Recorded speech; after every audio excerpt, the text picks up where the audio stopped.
प्रिय मित्रों, क्या रामपाल जी महाराज के ज्ञान से सतलोक जाया जा सकता है?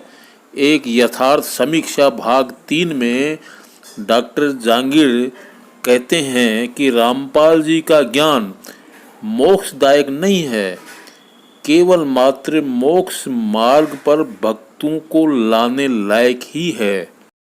रामपाल जी महाराज कहा करते थे कि 95% भक्त तो मेरे पास अपने कष्टों के निवारण हेतु ही आते हैं।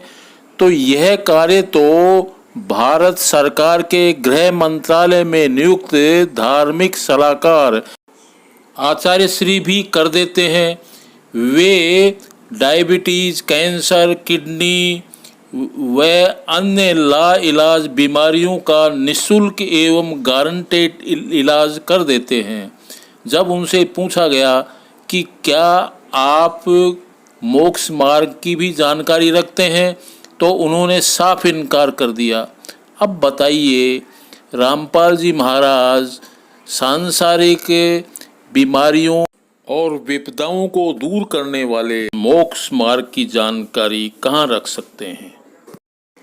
डॉक्टर जांगीड़ आगे रामपाल जी महाराज के ज्ञान की समीक्षा करते हुए बताते हैं कि एक तरफ तो रामपाल जी महाराज ये कहते हैं कि सतलोक में आत्मा और परमात्मा अलग अलग रहते हैं, जबकि गहरी नज़र गीता में उन्होंने स्वनिर्मित पद में कहा है कि कोन्या रहवे न्यारी। मित्रों, ये परस्पर विरोधी बातें क्यों?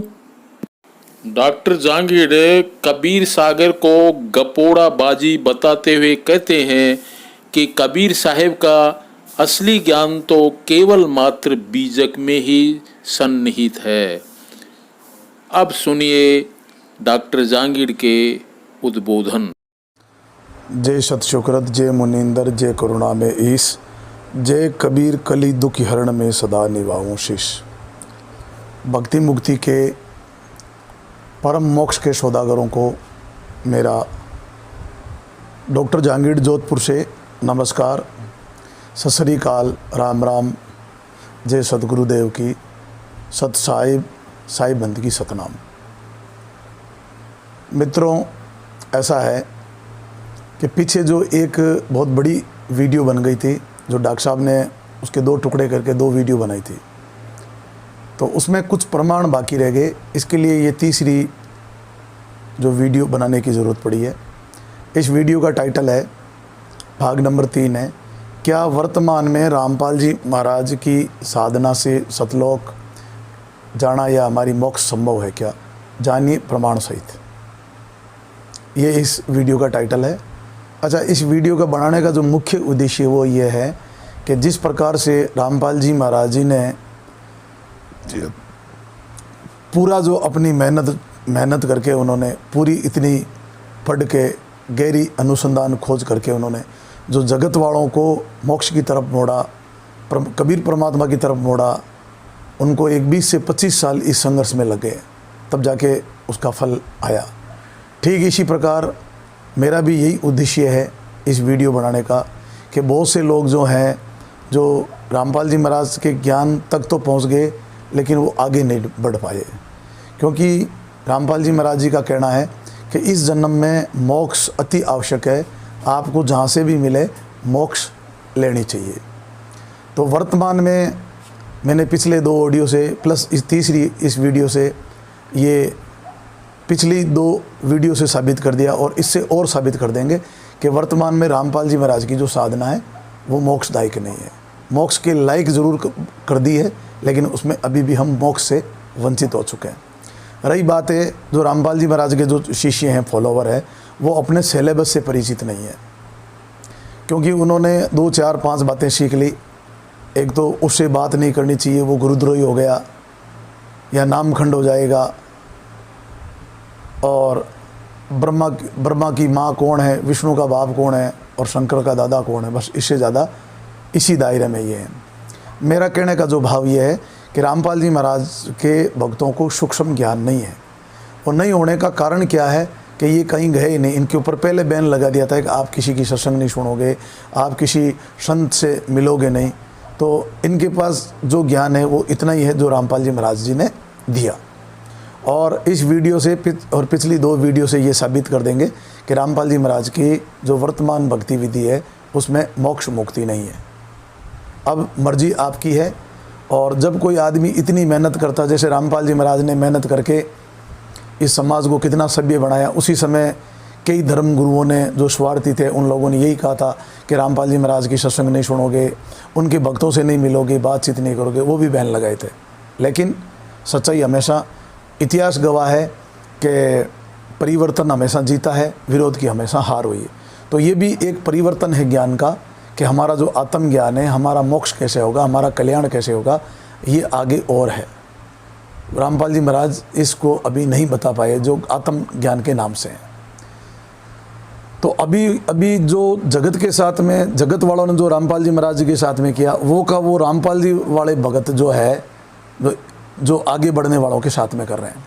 जैसे आज अगर कोई बच्चा एक क्लास में, जो क्लास फेलो होते हैं, क्लास पार्टी जो होते हैं, अगर एक बच्चा आगे अगली क्लास में बढ़ता है और वो आगे बढ़ के पीछे वाले गुरु की कोई निंदा नहीं करता है, पीछे वाली क्लास को ये नहीं कहता ये क्लास कोई काम की नहीं है, हाँ ये ज़रूर कहे कि भाई नौकरी के लिए आगे बढ़ना ज़रूरी है, वो क्लास भी ज़रूरी थी जिसमें मैं था, लेकिन आगे भी बढ़ना ज़रूरी, तो वो कोई गुरुद्रोही नहीं है, उसका कोई दोष नहीं है। रही बात है जो पिछले जो स्टूडेंट है, जो पिछले क्लास के जो क्लास फेल होते हैं, उनमें इतनी अकल होनी चाहिए, अगर कोई वो आगे निकला है तो उसको पूछना चाहिए, उससे संपर्क करना चाहिए, भाई ऐसा क्या लगा, या तो 2-3 पूरा जांच पड़ताल करनी चाहिए, या उसको कोई लालच दिया गया है, या वो कोई स्वार्थ के वश ऐसा बोल रहा है, या वाकई में कोई हमारी इस क्लास में उसको कोई कमी लगी। उल्टा ये लोग कहते हैं उससे बात मत करो, वो गुरुद्रोही हो गया, बस इससे अलावा इनके पास कुछ है नहीं। जैसे रामपाल जी महाराज चुनौती देते थे ज्ञान के लिए सबको कि भाई आप मेरे से आगे डिबेट करो, ज्ञान चर्चा करो। उस समय जो अधूरे धर्मगुरु थे वो डरा करते थे। क्यों डरा करते थे? वो अपने सिलेबस से परिचित नहीं, गीता का पाठ करा था लेकिन उनको ABCD भी मालूम नहीं गीता में क्या है। ठीक इसी प्रकार से आज मैं इन लोगों को ज्ञान चर्चा के लिए ललकार रहा हूँ, डिबेट के लिए मैं इनको चुनौती दे रहा हूँ कि अगर आपको लगता है कि मैं गलत कह रहा हूँ, या आप लोग सही हो या मैं गलत हूँ, मैं आगे बढ़ा हूँ, आगे बढ़ के मैंने कोई गलत काम कर दिया, तो मेरे से कोई बात करें। मेरा नंबर है 9461615359, doctor RD Jangid from Jodhpur. लेकिन अभी तक किसी की हिम्मत नहीं हुई है जो मेरे से बात करे, और बात कर भी नहीं सकते हैं, क्योंकि सच्चाई यही है। क्यों? क्योंकि ये जो रामपाल जी के जो भगत हैं तथाकथित, वो अपने सिलेबस से परिचित नहीं है। अब सच्चाई उनको सब मालूम है, फिर भी वो कुछ लोग स्वार्थी हैं। अच्छा, कुछ जो लोग हैं रामपाल जी महाराज के पास भक्ति मुक्ति के लिए गए ही नहीं, वो सिर्फ अपने एक संकट निवारण के लिए गए थे। तो भाई मैं आपको बता देता हूँ, जो पिछली ये मैंने जो 35-40 ऑडियो वीडियो बनाई है, ये जो गौशाला में जो गायों की सेवा चलती है, जो फ्री जो कोरोना के अंदर जो भूखे प्यासे थे उनकी जो सेवा चलाई परमात्मा ने इस संस्था के द्वारा, तो इस सेवा को देख के हमारे एक संपर्क में आचार्य श्री आए हैं, जो भारत सरकार के गृह मंत्रालय के सलाहकार हैं। ये उपाधि उनको भारत सरकार ने दी, अपनी मर्जी से नहीं ली उन्होंने। आज वो जब संसद में जाते हैं तो राष्ट्रपति, प्रधानमंत्री, अन्य मंत्री उनके पैर छूते हैं। इतनी बड़ी शख्सियत और हस्ती है, 2.25 लाख उनकी भारत सरकार के द्वारा सैलरी है, और ऐसे लोगों को लाल बत्ती, गाड़ी, ड्राइवर सब भारत सरकार के द्वारा मिलता है। वो आदमी इस सेवा से प्रसन्न खुश होकर मेरे संपर्क में आया। मैं उस आचार्य श्री की क्यों बात करना चाहता हूँ कि आज जो रामपाल जी महाराज वाले जो भक्त हैं तथाकथित, इनको ज्ञान से, मोक्ष से कोई लेना देना नहीं है। ये सिर्फ एक संकट निवारण के लिए रामपाल जी महाराज के पास में गए और उनको भगवान मानते हैं, जबकि सच्चाई ये भगवान की परिभाषा होती है कि भग का आहवान, जो भग के द्वारा इस संसार में जन्म के नहीं आता है वो भगवान होता है। भग का आहवान, वान का मतलब उस साधन के द्वारा आना, अ का मतलब नहीं। तो भाई मैं उस आचार्य श्री की इसलिए बात कर रहा हूँ कि वो आचार्य श्री आपके 10 मिनट में तो एक रसगुल्ला में कोई रसायन मिला के देगा, और 15 दिन आपको परहेज रखना है, 16वें दिन आप हलवा खाइए, यानी कि हमेशा के लिए आपकी शुगर ठीक, और चार्जेज क्या, 0, 1 रुपया वो किसी से नहीं लेते हैं। फिर कैंसर उनका दावा है वो 10 दिन में ठीक कर देते हैं। कैसी भी शारीरिक बीमारी हो, जो ये रामपाल जी महाराज वाले जो अक्सर इसमें जो टीवी में साधना चैनल में इंटरव्यू में आते हैं, ये इंटरव्यू ही सबसे बड़ा रामपाल जी महाराज का ज्ञान का गर्क और बटा बिटवाया, क्योंकि वो सारे लोग झूठ बोलते हैं, उनके संकटों का निवारण नहीं हुआ है। कुछ एक लोगों का हुआ तो क्यों हुआ, उसमें रामपाल जी का कोई रोल नहीं है, और कुछ लोगों का नहीं हुआ उसमें भी रामपाल जी महाराज जी का रोल नहीं है। अगर वाकई में रामपाल जी महाराज जी के द्वारा अगर फ़ायदा होता तो रामपाल जी महाराज स्वयं अपना खुद का फ़ायदा करते, जेल से आते, 7 साल जेल में नहीं रहते। ये सच्चाई है। रामपाल जी महाराज मेरे भी धर्म गुरु हैं, धार्मिक टीचर हैं, उनके कॉलेज में मैं भी पढ़ा हूँ। आज उनकी बदौलत मैं आगे बढ़ा हूँ।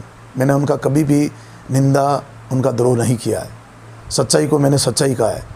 ये रामपाल जी महाराज ने कहा है, प्रधानमंत्री को 15, प्रधानमंत्री को राष्ट्रपति को, राष्ट्रपति को मुख्यमंत्री को, मुख्यमंत्री को, इसमें कोई गुनाह नहीं है। साचा शब्द कबीर का, प्रगट किया जगमाई, जैसा को तैसा कहे ये तो निंदा नहीं, जैसा को तैसा कहना कोई निंदा नहीं है। तो अब आते हैं, तो ये संकट निवारण तो अच्छा, भूत पितरों की जो बाधाएं हैं घर में, कुछ जो ये व्यवधान है, परेशानियाँ हैं हमारे घर में, आचार्य श्री मात्र 10 मिनट में इस भूत पितर की बाधा को ख़त्म कर देते हैं। बताइए, कई लोग कंगाल थे, जिनका बिजनेस ठीक नहीं चल रहा था और बिल्कुल गरीब थे, आचार्य श्री के संपर्क में आए और वो आज बिल्कुल उनका काम ठीक हो गया। ऐसे कई लोगों को मैं जानता हूँ। और सबसे बड़ी बात है, वो आचार्य श्री अपने आप को भगवान नहीं मानते। वो कहते हैं मैं भगवान नहीं हूँ, मैं भगवान का एक बंदा हूँ। अब बताओ, अगर संकट निवारण के लिए आपने रामपाल जी महाराज जी को भगवान मानना है, मोक्ष मुक्ति से कोई लेना देना नहीं, ये काम तो जो मेरे अभी संपर्क में जो आए हैं आचार्य श्री भी कर रहे हैं। तो फिर उनको पूछो मोक्ष, वो कहते हैं मेरे पास नहीं है, मोक्ष नहीं है डॉक्टर साहब मेरे पास। इतना नेक बंदा, बताइए। तो भाई कहने का मतलब है, ये 60-70 साल का जो आपका मानुष तन है, इसमें अगर आप मान लो कुछ फ़ायदा ले भी लोगे और अगर आपको मोक्ष नहीं मिली, वापस आपका जन्म मृत्यु रह गया, तो ये किस काम की। गरीबदास जी महाराज ने कहा, कोटि जन्म तने राजा की ना, मिटी नहीं मन की आशा। जब हम कई बार राजा बन गए, भिखारी बन गए, इंद्र बन गए, कुबेर बन गए, विष्णुपुर को भी वापस जाके क्या हासिल क्या हुआ। कहने का मतलब ये है, जब तक हमारी परम मुक्ति मोक्ष नहीं होगा, जब तक ये हमारा सिलसिला, ये डमडमा हमारा चालू रहेगा। सुंदरदास जी महाराज ने भी कहा, कबहू भयो देव कर्मन करके, कबू इंद्र कहलायो, कबू भूत पिशाच निशाचर मेरा खातो नहीं अगायो, सदगुरु मोहि अब के आय जगायो। तो ये आगे जो हमारा 2 चैनल है, एक तो डॉक्टर साहब OP शर्मा जी का चैनल है सत्य की खोज की गहराई, दूसरा जो मैंने एक चैनल बनाया है कहे कबीर समझो भाई साधो। इनको आप आगे सुनना, घर बैठे आपको सारा समाधान मिलेगा। उसमें इस टाइप की जानकारी मिलेगी जो आपने कभी सपने में नहीं सोचा, क्योंकि हम लोगों का आपसे कोई स्वार्थ नहीं है, कोई हमारा स्वार्थ नहीं है। बस मैं तो ये चाहता हूँ कि आप अटके हुए भटके हुए हैं, तो ये अटकना और भटकना आपका ख़त्म हो सकता है। और ये जो हमारा जो प्रोग्राम है, प्रोसेस, जब तक आपका भ्रम का पूरा विध्वंस ना हो जाए, आपका भ्रम की समाप्ति नहीं हो जाए, पूरे आपके कंसेप्ट क्लियर नहीं हो जाए और मोक्ष मुक्ति के तक आप नज़दीक नहीं पहुँच जाओगे, आत्मराम तक जिसको आप ढूंढ रहे हो, तब तक ये हमारा प्रोग्राम चालू रहेगा कि कबीर सुनो भाई साधो। डेली उसमें कोई ना कुछ हम हाजिर होंगे, कोई ऐसी परमात्मा की अनुभव की वाणी लेके, और जितनी भी बात कहेंगे वो अनुभव की बात कहेंगे। किताबी ज्ञान बहुत हो गया, किताबी ज्ञान से कुछ नहीं मिलना। तो जो कहने का जो मेरा भाव था कि इस वीडियो को बनाने का जो हमारा जो मकसद था कि जो रामपाल जी महाराज की जो कॉलेज से पढ़े हुए हैं, वो चाहें तो 2 चुटकी में आगे का रास्ता अपना सकते हैं और वो मुक्ति को प्राप्त कर सकते हैं इसी जन्म में। और यही हमारे रामपाल जी महाराज जी का उद्देश्य था। सबसे बड़ा लक्ष्य रामपाल जी महाराज की यही था कि मेरे भक्तों को मोक्ष प्राप्त हो इसी जन्म में। तो वो तो बिल्कुल ठीक कह रहे हैं। अच्छा, रामपाल जी महाराज अभी मौजूद होते तो शायद इसका हमें कोई समाधान बताते, वो है नहीं। तो अब मैं कुछ प्रमाण की बात करूँगा। और रही बात है, रामपाल जी महाराज के जो भक्त हैं उनको मैंने उनका जाड़ा ले लिया, टंटोड़ के देख लिया कि उनमें ज्ञान नाम की कोई चीज़ है ही नहीं, सिर्फ एक रटा रटाया तोता का ज्ञान है। वास्तविकता से उनको कोई लेना देना नहीं होता है। ज्ञान वो होता है जो अनुभव का होता है। तो कुछ प्रमाण जो है ऑडियो नंबर 2 में बाकी रह गया, जो मैं आपको जल्दी से बता दूं। उसके बाद में जो ऑडियो चलेगा उसमें सारा सब कुछ आपको बताया जाएगा। टोटल ऐसी मार्मिक गजब की चीज़ें आपको बताई जाएगी घर बैठे। तो सबसे पहले मैं आपको बताना चाहूँगा कि जो कुछ लोगों का ऐसा मानना है कि रामपाल जी महाराज ने ज़बरदस्त शोध किया और रामपाल जी महाराज जो है वेदों के बड़े मर्मज्ञ ज्ञाता हैं। और देखो रामपाल जी महाराज ने कहाँ कहाँ कबीर साहब को खोज लिया, कुरानों में, पुराणों में, बाइबल में। तो भाई ऐसा है, मैं आपको बताना चाहूँगा कि रामपाल जी महाराज की जो 20-25 साल की जो सत्संग है वो इस पुस्तक से ली गई है पूरी। इस पुस्तक का नाम है कबीर मंशूर। अब ये कबीर साहिब की तकरीबन ज्ञान की फाइल बंद होने की कगार में थी इन कबीरपंथियों की, तथाकथित कबीरपंथियों की करतूतों से। लेकिन रामपाल जी महाराज जी का हमारे ऊपर उपकार ये हुआ है कि उस फाइल को खोल के रामपाल जी महाराज ने जनमानस के सामने बता दिया कि कबीर साहब कोई साधारण संत नहीं थे, कबीर साहब परमात्मा है। और ये भक्तों को समझना चाहिए कि भगत कबीर साहब की बात को इम्पोर्टेंसी कम देते हैं और रामपाल जी महाराज की ज़्यादा देते हैं। जबकि मोक्ष का फॉर्मूला क्या है? इष्ट देव गुरु साधु बल निजबल चारों धार, सत्संग सदग्रंथ विधि श्रद्धा मोहित विचार। सत्संग को कभी नहीं छोड़नी चाहिए, सदग्रंथों को पढ़ना चाहिए, वो चाहे किसी का भी हो। और इष्ट का पहली बात मस्ट है, दूसरा गुरुदेव, दूसरा साध संगति करनी चाहिए। हमारे सुखराम जी महाराज ने कहा, शरणो सदगुरु दयाल को मुख हृदय सतनाम, नित्य प्रति संगत सादगी जीवन मुक्त सुखराम। अब यहाँ करते हैं क्या है, ये साधुओं की संगति छुड़वा देते हैं। गरीबदास जी महाराज ने कहा, साधु माई बाप है साधु भाई बंद, साध मिलावे राम से काटे यम की फंद। अब बताओ, यहाँ साधुओं की हम निंदा कर रहे हैं, निंदा की जा रही है।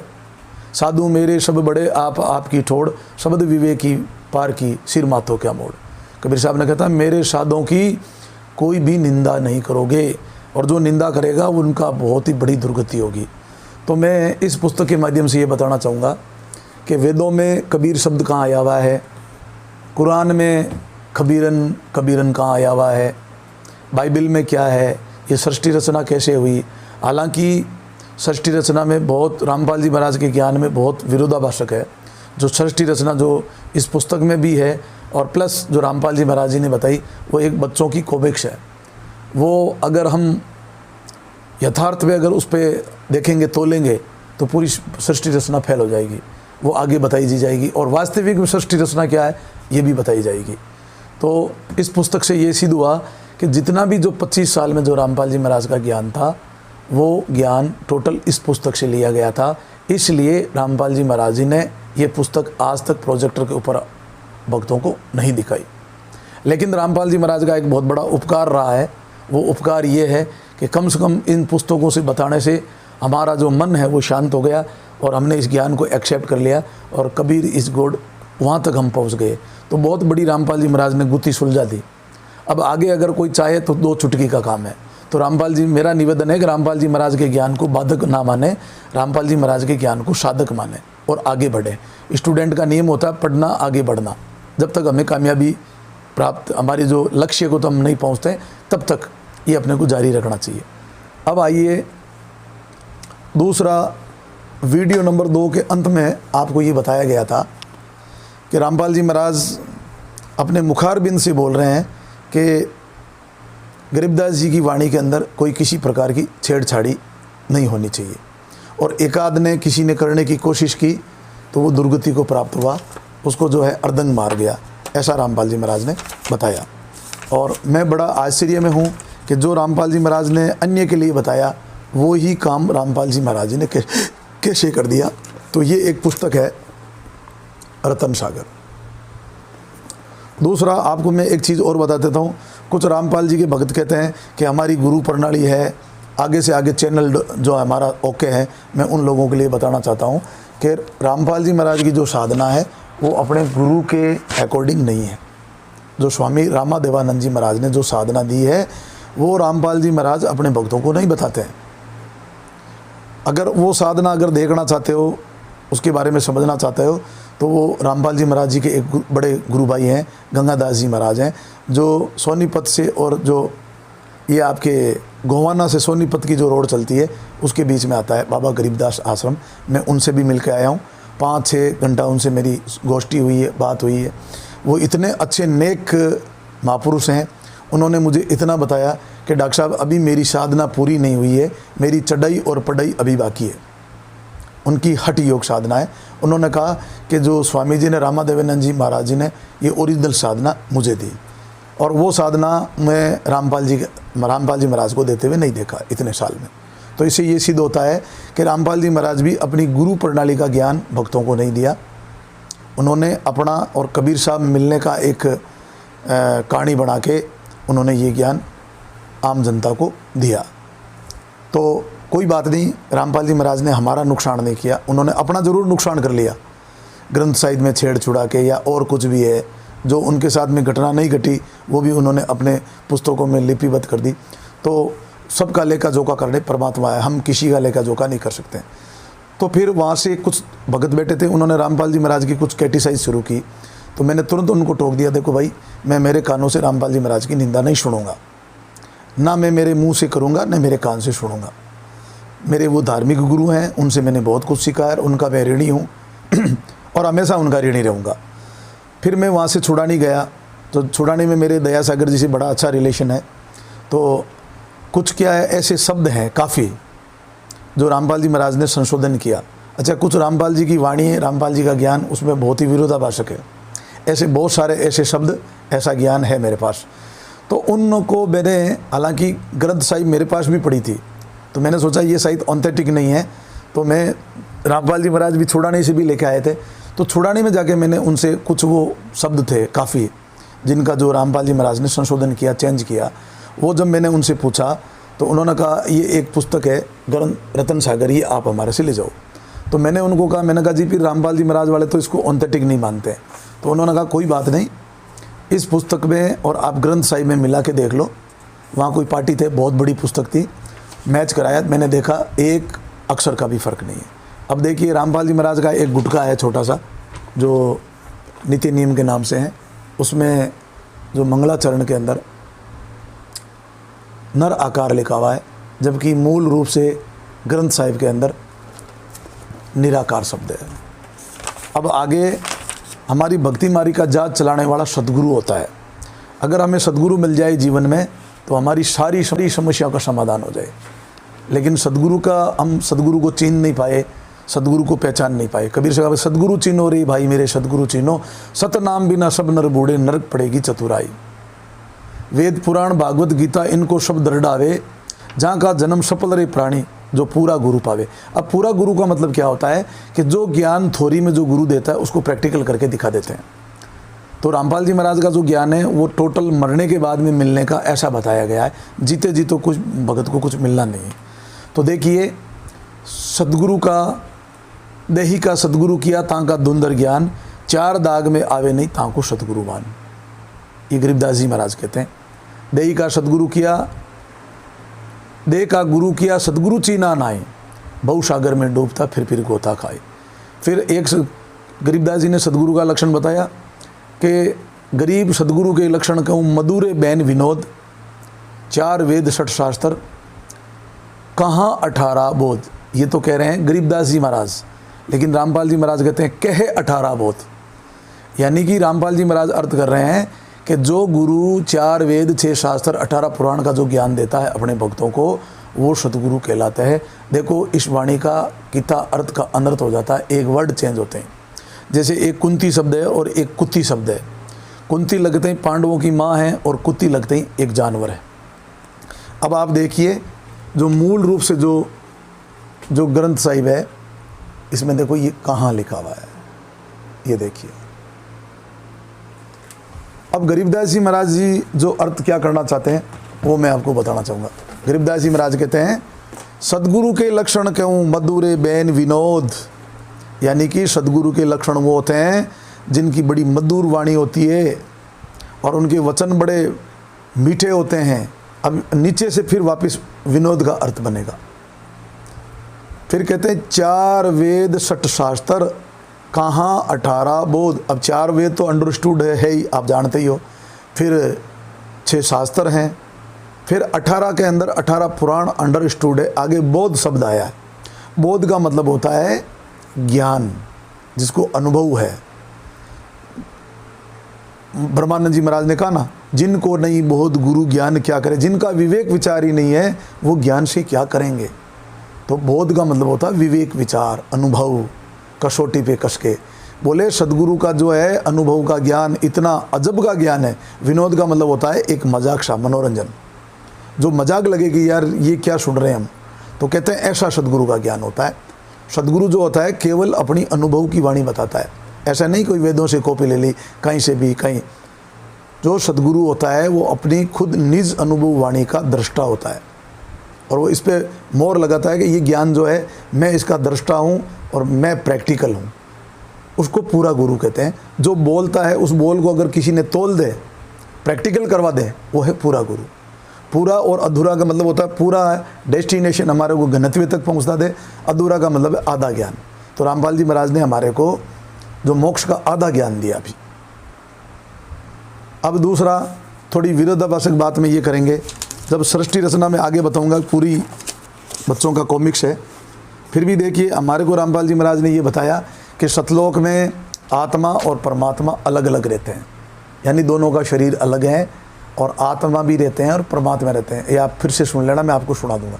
आत्मा परमात्मा अलग अलग रहते हैं। ये रामपाल जी महाराज जी के सत्संग का सार है सृष्टि रचना का। लेकिन यहाँ जो रामपाल जी महाराज देखिए, गहरी नज़र गीता पृष्ठ संख्या 109, इसमें क्या लिखा है? एक शब्द है रामपाल जी महाराज का, सतलोक में चल मेरी शुरता मत लाओ देरी। और यहाँ लिखते हैं पीछे, आत्मा और परमात्मा वहाँ कोन्या रहते न्यारे।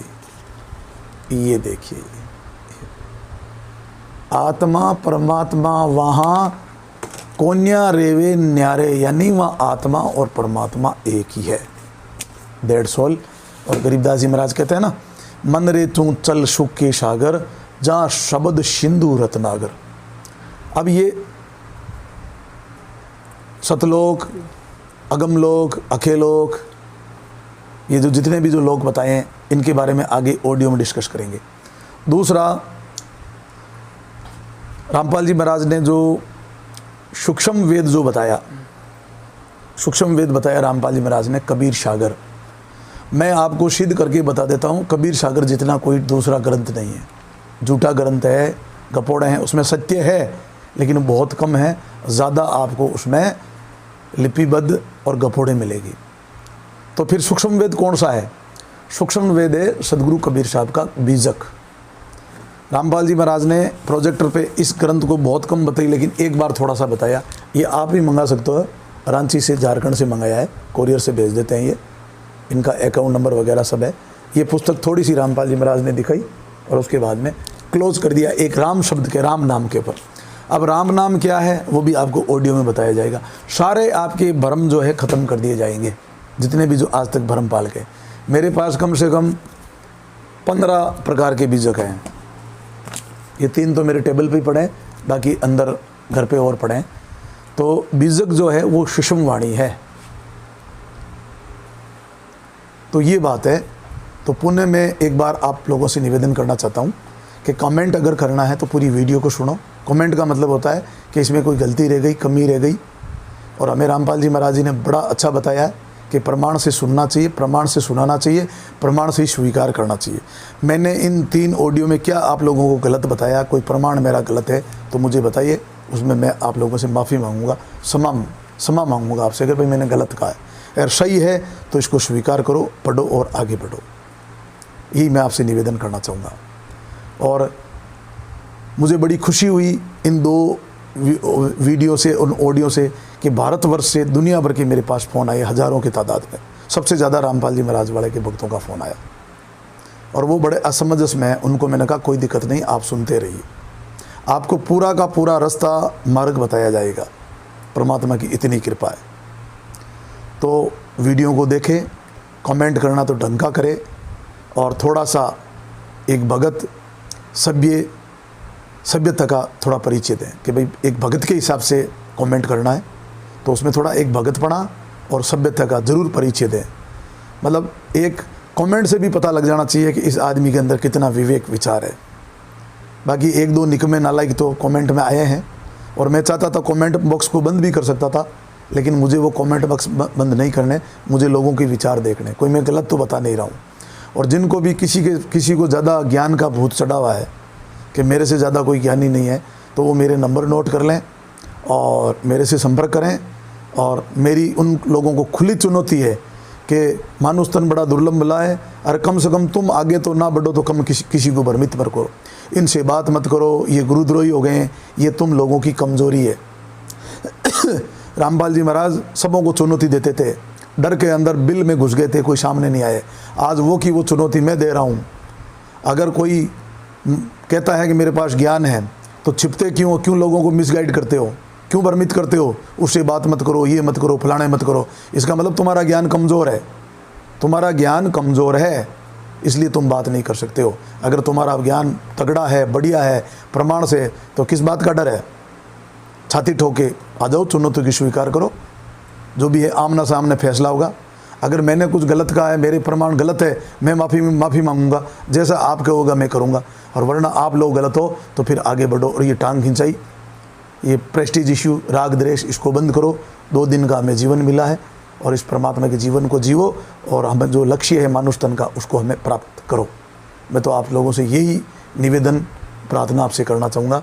मानुष तन बड़ा दुर्लभ है। कुछ स्वार्थी लोग हमारे को लड़ा रहे हैं, उनका मत सुनो, ये मत करो, वो स्वार्थी लोग हैं।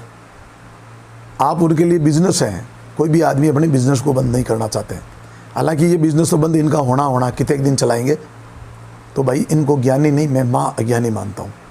तो इसी के साथ मेरी वाणी को विराम देता हूँ। जल्दी सी ऑडियो के साथ में आएंगे, और अब जो टोटल जितना भी जो खुलासा है वो ऑडियो में किया जाएगा। और मेरा ऐसा मानना है, जो निष्पक्ष भाव से सुनेगा, अरे भाई आप जज से बड़े हो क्या? मैं आप लोगों को कहना चाहता हूँ कि आप सुप्रीम कोर्ट है, हाई कोर्ट है, लोअर कोर्ट है, सेशन कोर्ट, इन जज से तो बड़े नहीं हो ना आप। जज भी हर किसी फाइल को खुद पढ़ता है, रीडर से पढ़वाता है, पूरी नॉलेज में लेता है, फिर जाके फैसला देता है। आप जज से बड़े हो गए, बताओ? तो भाई साधु संतों की निंदा मत करो।